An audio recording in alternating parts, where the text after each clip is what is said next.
Faly miarabantsika tsirairavindray tsy tia lahady maraina fa 7 ambin'ny folo ny volana aogositra ity tonga eto fandaisana ny tenin'Andriamanitra indray isika amin'ity marina ity.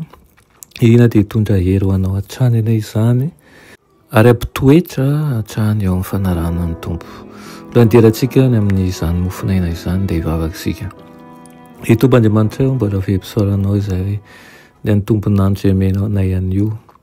Saotra indrindra iray eo izay mamelombelona ny fomam-pananay andray ny teninao ary koa ny hafanay hatrany ihany koa mahalala anao bebe kokoa koa meteza ianao mbola zavatra ao anatinay aminaran'i Jesosy amen. Lohateny mofinainantsika androany dia manao hoe lesona maro avy amin'ny zavaboary. Raina amin'ny Salamo 8:7 ny 5 sy ny 9 manao hoe aoka hiderany anaran'i Jehovah ireo fa izy no nandidy dia ary ireo nampitoetra ireo mandrakizay torizy omendalana ireo ka tsy mba mihoatra amen. Kanto tokoa ny filazalazan'ny mpanao salamo fikarakaran'Andriamanitra ny zavaboary any an'ala eny.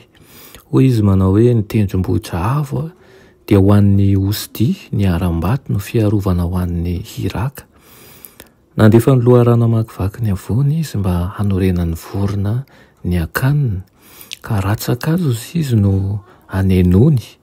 Ireo zavaboary any an'ala rehetra sy ny avoana dia anisan'ny ny ankohonany. Manokatra ny tanany izy ka mahavoky soa ny zavamananaina rehetra. Matetika ireo voromahery any tendrombohitry alpa no atosiky ny tafo-drivotra mahery ho any antsefatsefaky ny tendrombohitra.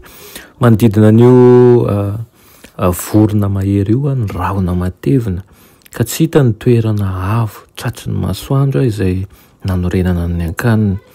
Toa very maina ny ezaka rehetra ataony izay ilaina amin'ireo rahon'ireo. Vezivezy izy mikopakopa kelatra araka izay tratry ny heriny ary manakoako any tendrombohitra ny hikany. Rehefa eranera nefa dia amikery no hiakarany manivatsiva ny rahony ka tonga indray any amin'ny hazavan'ny masoandro. Mamela ny aizina sy ny tafiotra eny ambany any arina eny. Mety manodidina antsika ny toe-javatsarotra sy ny ankiviana ary ny aizina ary mangeja antsika ny lainga sy ny loza ary ny tsirarany. Misy ireo rahona tsy mety misava, mitolona mafy amin'ny toe-javatra isika. Tokana ihany ny lalana ahafahana mandresy an'izany rehetra izany.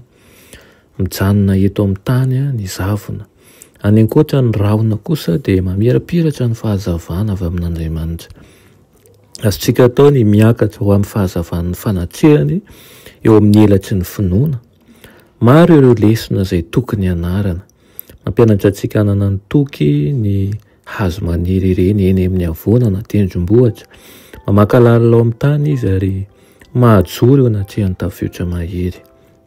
Ny vatakazo, ny famatotra sy ny olokoloka fony izy mbola hazo tanora izay tsy hain'ny hery etỳ an-tany amin'ny endrika mahitsy dia mampiseho antsika ny fiantraikan'ny hery miasa mahina voalohany.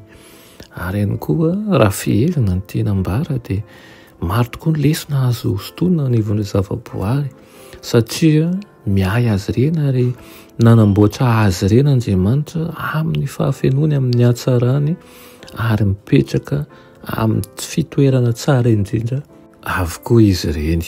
Hainy ny miay ny tsirairay avy tahaka ny ahiny antsika ihany koa ka tokony tsy hanahy tokoa isika ny amin'ny zavatra rehetra. Vavaka isika. Ianay tsara indrindra mbola misaotra anao izay amin'izany teninao izany.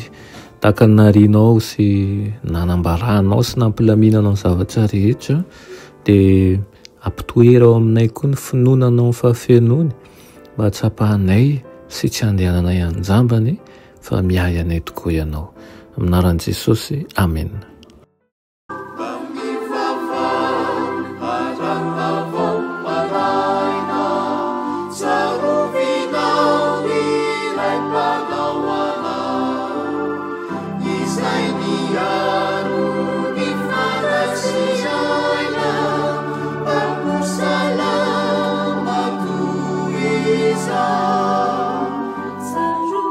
Saruvi